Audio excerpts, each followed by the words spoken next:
Now let's look at this question. A student plans to make a chart that describes each process in the water cycle. Which sentence should the student use to describe the process of condensation? Here are the answer choices. A, water flows downhill. B, liquid water turns into water vapor. C, polar ice turns into liquid water. Or D, water vapor collects to form droplets. First, let's think about what condensation is. Condensation is when water vapor in the air cools down and changes back into a liquid, forming droplets. This usually happens when warm, moist air rises and meets cooler air. The water vapor cools, condenses, and forms clouds, or in some cases, droplets on surfaces like the outside of a cold glass. Now, let's break down the answer choices.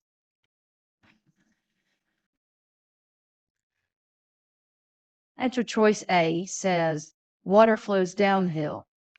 This describes runoff, not condensation. Runoff is when water flows over land surface, usually after rain or snow melts. It's an important part of the water cycle, but it's not condensation. Answer choice B says liquid water turns into water vapor. This process is called evaporation, not condensation. Evaporation happens when the sun heats up water from oceans, lakes, or puddles, turning it into vapor. So this is the opposite of condensation. Answer choice C says polar ice turns into liquid water. This describes melting, not condensation. Melting happens when ice or snow heats up and turns into liquid water, a different process altogether.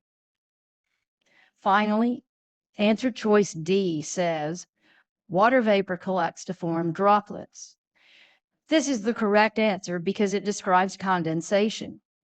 When water vapor cools down and condenses, it turns into tiny water droplets that gather together to form clouds or fog. So the correct answer is D.